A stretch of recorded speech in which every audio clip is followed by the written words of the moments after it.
Hello everyone, कैसे हैं आप लोग। उम्मीद है अच्छे से होंगे। तो आज हम लोग शुरू करने वाले हैं एक नया सॉफ्टवेयर जिसका नाम है 3ds Max। तो पहले समझेंगे ये 3ds Max होता क्या है और किस पर्पज़ के लिए यूज़ होता है। ठीक है, तो जैसा कि आप देख पा रहे हो यहाँ पे एक छोटा सा और इफेक्टिव डेफिनेशन है, लिखा हुआ है 3D कंप्यूटर ग्राफिक्स। तो ये किस तरह का सॉफ्टवेयर है? It is a graphical software. Graphics का मतलब होता है जहाँ पे हम लोग स्क्रीन का, डिस्प्ले का या मॉनिटर का यूज़ करके किसी भी चीज़ का डिज़ाइनिंग करते हैं। ठीक है, अच्छा, यूज किस लिए होता है ये देख लीजिए आप। 3D मॉडलिंग के लिए। 3D मॉडलिंग में कुछ भी आ सकता है आपका, मैकेनिकल एप्लीकेशन में आ सकता है, या फिर सिविल का अगर देखें तो आर्किटेक्चरल पर्पस के लिए आ सकता है, या फिर किसी तरह का फर्नीचर वगैरह भी हम लोग कह सकते हैं। तो इसमें हम लोग सीखेंगे वो सारी चीज़ें। ठीक है, और है आपका एनिमेशन पर्पस के लिए, वॉक थ्रू वगैरह सब इसमें आ जाएगा, रेंडरिंग पर्पस के लिए, सिमुलेशन पर्पस के लिए, या फिर गेमिंग पर्पस के लिए भी। तो आप फिक्र नहीं कीजिए, हम लोग को 3ds Max में ये सारी चीज़ और ये करेक्टर नहीं बनाना है, क्योंकि हम लोग का मेन पर्पस है क्या? आर्किटेक्चरल पर्पस है हम लोग का। ठीक है, तो यहाँ पे आप देख पा रहे होंगे कि यहाँ पे इसका यूजर इंटरफेस कुछ ऐसा है। तो ऑटोकैड की तरह तो नहीं है, लेकिन हाँ सिमिलर ज़रूर है। यहाँ पे आप देख पा रहे होंगे कि 4 व्यू पोर्ट है। ठीक है, तो यहाँ पे फिर से हम लोग इसको समझते हैं कि ये एक पावरफुल सॉफ्टवेयर है 3D मॉडलिंग के लिए। ठीक है, आगे चलते हैं। हम लोग को मेन फोकस रखना है 3D एक्सटीरियर डिज़ाइनिंग पे एंड 3D इंटीरियर डिज़ाइनिंग पे। अब इसको थोड़ा सा समझते हैं। इस चीज़ में, इस फोटो में आप क्या देख पा रहे हैं? आपको देखने में लग रहा होगा कि एक बिल्डिंग है, ये लाइट्स है, और यहाँ पे आपका कुछ स्काई का इफेक्ट है। तो ये देखने में आसान लग रहा है, लेकिन बनाने में बहुत टाइम लगता है, और इसको रियलिस्टिक इफेक्ट लाने के पीछे बहुत सारा वर्क है। वो आगे देखेंगे क्या क्या वर्क है। जैसे कि आपका रेंडरिंग करना, HDRI इफेक्ट जिसको हम लोग बैकग्राउंड इफेक्ट भी कहते हैं, उसका यूज़ करना, या कई दफ़ा हम लोग फोटोशॉप का मदद भी लेते हैं, लेकिन वो बाद की चीज़ें हैं। लेकिन पहले तो हम लोग को मॉडलिंग बनाना पड़ेगा, ये सारी चीज़ें है ना। तो ये सब चीज़ हम लोग सीखेंगे धीरे धीरे। इस स्टेप में, इस जर्नी में टाइम लगेगा, तो कोशिश करें आप लोग ज़ीरो से लेकर एडवांस तक सीखने की कोशिश करें, और फर्स्ट वीडियो से लेके लास्ट वीडियो तक जुड़े रहें। ठीक है, तो यहाँ पे आप देख पा रहे हो कुछ एग्जांपल्स है। एक्सटीरियर होम डिज़ाइन, यहाँ पे बिल्डिंग का एक्सटीरियर डिज़ाइन। अब यहाँ पे आता है आपका 3D इंटीरियर डिज़ाइन। इसमें हम लोग को मेन फोकस किस चीज़ पे रखना है? लाइट्स पे, कलर कॉम्बिनेशन पे, या फिर किसी भी तरह का अगर हम लोग पैनल्स या टाइल्स एंड मार्बल यूज़ कर रहे हैं, तो जैसा कि आप इसमें देख पा रहे होंगे कि यहाँ पे लाइटनिंग का इफेक्ट बहुत अच्छा है, इसी वजह से ये थोड़ा अच्छा लग रहा है। उसी तरीके से ये भी है।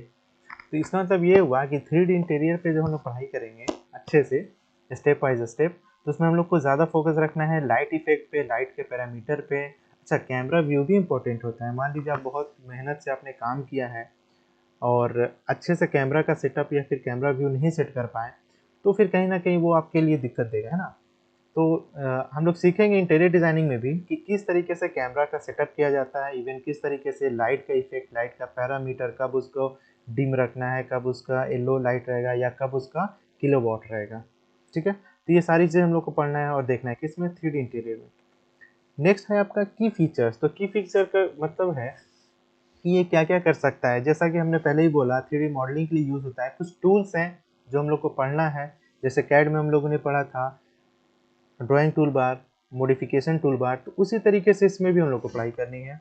एनिमेशन में क्या है? की फ्रेमिंग यूज़ करना है, मोशन पाथ यूज़ करना है। ये सब लोग जितना आप देख पा रहे होंगे, ये सभी हम लोग को यूज़ करना है, और ये हम करके दिखाएंगे। टाइम लगे थोड़ा सा, हो सकता है 2 महीने या 3 महीने तक ये कोर्स चले, जुड़े रहिएगा ना। फिर आता है आपका रेंडरिंग, एडवांस मटेरियल सेटअप कैसे होता है, लाइटिंग का इफेक्ट कैसे होता है, फोटो रियलिस्टिक आउटपुट आने के लिए। ठीक है, प्लगइन है। प्लगइन में कुछ कुछ हम लोग वीरे यूज़ करते हैं, या कुछ लोग अपना कोरोना यूज़ करते हैं। तो वीरे क्या होता है, कोरोना क्या होता है, ये आगे हम लोग ज़रूर सीखेंगे और ज़रूर समझेंगे कि किसको कैसे यूज़ करते हैं। एप्लीकेशन कहाँ कहाँ इसका यूज़ है? मेन यूज़ तो हम लोग देख पा रहे होंगे कि आर्किटेक्चर में है, विजुअलाइजेशन ऑफ स्ट्रक्चर, जैसे हम देखा भी अभी, इंटीरियर एंड एक्सटीरियर। लेकिन फिल्म और इंडस्ट्रीज़ में भी इसका यूज़ होता है, एनिमेशन बनाने के लिए, कार्टून्स बनाने के लिए। देखिए, गेम्स में भी है इसका एप्लीकेशन। वो बात अलग है कि हम लोग इस वीडियो में या इस सॉफ्टवेयर में सिर्फ और सिर्फ 3ds Max आर्किटेक्चरल सिलेबस ही फॉलो करेंगे। ठीक है, लेकिन हाँ, कुछ लोग हैं, कुछ कैंडिडेट हैं जो इसको यूज़ करते हैं एनिमेशन पर्पज़ के लिए, क्रिएशन ऑफ 3D के लिए, है ना।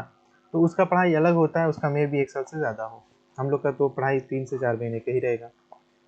प्रोडक्ट डिज़ाइन में क्या है, प्रोटोटाइप बनाना है और आपको कॉन्सेप्ट विजुअलाइजेशन करने का मतलब ये है कि प्रोडक्ट डिज़ाइन में हमको देखना है कि कैसे-कैसे हमने उसको 2D से 3D में कन्वर्ट किया और 3D में कन्वर्ट करने के बाद कैसे-कैसे उस पे हम लोग मटेरियल यूज़ किए, तब जाके एक अच्छा सा प्रोडक्ट या एक अच्छा सा आपको प्रोटोटाइप मिलेगा। नेक्स्ट क्या है आपका व्यू पोर्ट। तो कुछ स्टूडेंट को क्या होता है, जब फर्स्ट टाइम यूज़ करते हैं मैक्स, तो ये बहुत परेशान करता है कि सर ये किस पे काम करें या फिर इसको कैसे मिनिमाइज मैक्सिमाइज करें। तो ये सब चीज़ हम लोग नेक्स्ट अपकमिंग वीडियोस में ज़रूर देखेंगे। आप इस फोटो में इतना ज़रूर समझ सकते हैं कि व्यू पोर्ट में कह रहा है कि ये 4 तरह का व्यू पोर्ट है, जिसमें ज़्यादातर यूज़ होता है आपका पर्सपेक्टिव, जिसमें हम लोग वर्किंग प्लेस या फिर WCS वर्ल्ड कोऑर्डिनेट सिस्टम भी कह सकते हैं, जहाँ तक ज़्यादा यूज़ होता है। अब आता है आपका एडवांटेज ऑफ 3ds मैक्स। तो एडवांटेज का मतलब क्यों हम लोग इसको यूज़ कर रहे हैं और क्या-क्या इसके यूजेस हैं, एडवांटेज हैं। तो ज़ाहिर सी बात है, मॉडलिंग टूल्स के लिए यूज़ करते हैं, easy integration and other Autodesk product. कहने का मतलब ये है कि इंटीग्रेशन कह रहा है, मतलब और भी जो अदर सॉफ्टवेयर हैं ऑटोडेस्क कंपनी की, तो ये सब एक दूसरे में मर्ज हो सकता है। एग्जाम्पल के तौर पर ऑटोकैड किस कंपनी की है, ऑटोडेस्क का। तो आप जब आगे पढ़िएगा और 3ds मैक्स में, तो आगे चल के हमको ये भी सिखाना है आप लोगों को कि how to import CAD file into 3ds Max. तो यहाँ पे हुआ ना आपका integration of other Autodesk product, तो ये हो गया। एक्सटेंसिव लाइब्रेरी ऑफ प्लगइन, जैसे ऑटोकैड में ऑटोकैड लाइब्रेरी या फिर ऑटोकैड ब्लॉक्स होते हैं, उसी तरीके से मैक्स का भी ब्लॉक और मैक्स का भी लाइब्रेरी होता है। ये सब हम लोग देखेंगे लास्ट में।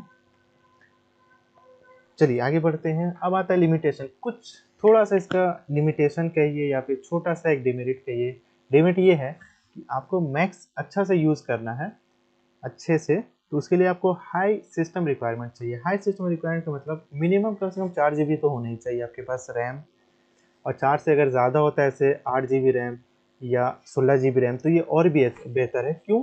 क्योंकि हम लोग 3ds मैक्स जो सीख रहे हैं वो एक ग्राफिकल सॉफ्टवेयर है, जिसपे एनिमेशन का काम या फिर आर्किटेक्चरल 3D मॉडलिंग का काम होता है। तो उसके लिए कहीं ना कहीं हमको एक अच्छा सा सिस्टम चाहिए, थोड़ा महंगा, और थोड़ा सा उसका जो स्पेसिफिकेशन हो अच्छा हो, जैसे कि ग्राफिक्स भी होना चाहिए। कम से कम 4 GB ग्राफिक्स होना ही चाहिए, अगर नहीं है तो कम से कम 2 GB तो ज़रूर होना चाहिए। स्टीपर लर्निंग है, कर्व फॉर बिगनर्स को थोड़ा सा टाइम लगता है स्टार्टिंग में भी, शायद 1 हफ्ता या 2 हफ्ता उसको परेशानी हो, बाद में वो थोड़ा सा प्रो बन जाते हैं। फिर आता है आपका expensive licence for professional use. अगर प्रोफेशनली यूज़ करना है तब तो आपको लाइसेंस लेना पड़ेगा, जिसमें कि सालाना हो सकता है 1 लाख से 1.5 लाख तक आपको सालाना भरना पड़ेगा। उसका पेमेंट कहिए या फिर लाइसेंस का जो आता है आपका पैसे जो लेते हैं वो ख़रीदना पड़ेगा आपको प्रोफेशनल के लिए। लेकिन अभी आप लोग का लर्निंग मोड में है, तो आप लोग इजीली कंप्यूटर में गूगल की मदद से डाउनलोड कर सकते हैं, स्टूडेंट वर्जन यूज़ कर सकते हैं for the learning purpose only. अब आता है आपका कंक्लूजन कि जितना हम लोगों ने अभी तक देखा इस पीपीटी में, इसमें मेन चीज़ हम लोग को क्या समझ में आया। तो कंक्लूजन में ये समझ में आता है कि ये जो सॉफ्टवेयर है डिटेलिंग के लिए, क्रिएशन ऑफ डिटेलिंग या फिर प्रोफेशनल 3D के लिए यूज़ होता है। इसमें कुछ टूल्स को पढ़ना है हम लोग को, प्लगइन समझना है, ट्यूटोरियल्स भी देखना है। ट्यूटोरियल्स का मतलब कोई प्रोजेक्ट, और इस वीडियो में जो अपकमिंग वीडियोस होगा उसमें हम ज़रूर आपको एक ट्यूटोरियल बना के दिखाएंगे इंटीरियर का और एक्सटीरियर का। लेकिन उससे पहले हम लोग को बहुत सारे टूल्स को पढ़ना है और समझना है, ठीक है। अब आता है आपका कि चलिए अब तो समझ गए, अब नेक्स्ट वीडियो हम लोग शुरू करने वाले हैं। ये तो आपका एक तरह का इंट्रोडक्शन वीडियो था। हाँ, एक चीज़ ये याद रखिएगा कि 3D ग्राफिक सॉफ्टवेयर में सिर्फ और सिर्फ मैक्स, ऑटोकैड, ऑटोडेस्क मैक्स ही नहीं आता, और भी अदर सॉफ्टवेयर है, जैसे माया है, लाइट वेव है, ब्रश है, सिनेमा है, मोडो है, ब्लेंडर है। कुछ कुछ स्टूडेंट या कैंडिडेट ब्लेंडर या फिर माया भी यूज़ करते हैं, लेकिन इन सबसे ज़्यादा बेहतर फिलहाल अभी क्या है मार्केट में जो चल रहा है इंडस्ट्रीज़ में, वो है आपका ऑटोडेस्क मैक्स। यही वजह है कि हम लोग ऑटोडेस्क मैक्स को ही पढ़ेंगे और समझेंगे पूरा डिटेल्स में, स्टेप वाइज। और तो सब लोग रेडी रहिए कमिंग वीडियोस के लिए, बने रहिएगा, बहुत मज़ा आने वाला है इसमें। इस सॉफ्टवेयर में कैड में जितना आप लोगों ने सीखा समझा, उससे कई ज़्यादा मज़ा इस वीडियो में, इस सॉफ्टवेयर को सीखने के दौरान आने वाला है, ठीक है। तो be ready for the next video. तो चलिए आज के लिए इतना ही, फिर मिलते हैं नेक्स्ट वीडियो में।